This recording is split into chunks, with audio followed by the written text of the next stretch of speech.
ನಮಸ್ಕಾರ. Already weekend ಬಂತು.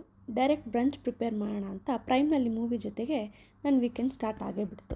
ಸ್ವಲ್ಪ ವರ್ಷಗಳೇ ಆಯಿತು ನಾನು ದುಬೈಗೆ ಬಂದು. ಇನಿಷಿಯಲ್ ಡೇಸ್ನಲ್ಲಿ ತುಂಬ ಕಷ್ಟ ಆಗಿತ್ತು. ಹೊಸ ದೇಶ, ಹೊಸ ಜನರು, ಹೊಸ ರೋಡ್ಗಳು ಎಲ್ಲ ಹೊಸದು. ಹೋಮ್ ಸಿಕ್ನೆಸ್ ಅಂತೂ ತುಂಬ ತಿಂಗಳುಗಳಾದರೂ ಹೋಗಿರಲಿಲ್ಲ.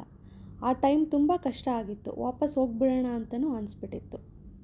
ಬಟ್ ಇವಾಗ ಕೇಳಿದ್ರೆ ದುಬೈ ನನ್ನ ಸೆಕೆಂಡ್ ಹೋಮ್. ಹೊಸ ಲೈಫು ಹೊಸದ್ರಲ್ಲಿ ಕಷ್ಟ ಅನಿಸಿದ್ರೂ ಇಷ್ಟ ಆಗಿಬಿಟ್ಟಿದೆ ಈಗ. ನನ್ನಲ್ಲಿ ಈ ಬದಲಾವಣೆ ತಂದಿದ್ದೇ ಸಮಯ. ಹೌದು, ಕಾಲ ಎಲ್ಲವನ್ನೂ ಬದಲಾಯಿಸುತ್ತೆ. ನಾವು ಅನುಭವಿಸಿದ್ದ ಕಷ್ಟ, ನೋವು ಅಥವಾ ಯಾವುದೇ ಒತ್ತಡ ಇದ್ಯಾವುದು ಪರ್ಮನೆಂಟ್ ಅಲ್ವೇ ಅಲ್ಲ. Every tough phase has a expiry date ಅಂತಾರಲ್ಲ ಹಾಗೆ. ಕಷ್ಟ ಬಂದರೆ ಒಂದ್ರ ಜೊತೆಗೆ ಇನ್ನೊಂದು ಅಂತ ಸಾಲಲ್ಲೇ ಬರುತ್ತೆ. ಬಟ್ ಕಾಲ ಬದಲಾದಾಗೆ ಪರಿಸ್ಥಿತಿಯೂ ಬದಲಾಗ್ತಾ ಹೋಗುತ್ತೆ.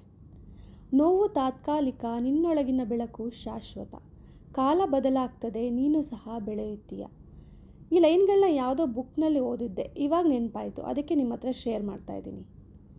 ನಮ್ಮ ಕಷ್ಟದ ದಿನಗಳಲ್ಲಿ ನಮ್ಮ ಜೊತೆ ಇದ್ದು ನಮಗೆ ಮೆಂಟಲಿ ಆ್ಯಂಡ್ ಮಾರಲಿ ಸಪೋರ್ಟ್ ಯಾರು ಕೊಟ್ಟಿರ್ತಾರಲ್ಲ ಅಂಥವ್ರನ್ನ ನಾವು ಯಾವತ್ತೂ ಮರಿಬಾರ್ದು. ಅವ್ರ ಹತ್ರ ಇರಲಿ, ದೂರ ಇರಲಿ, ಅವ್ರ ಬಗ್ಗೆ ಸದಾ ಕೃತಜ್ಞತೆ ಇರಲಿ.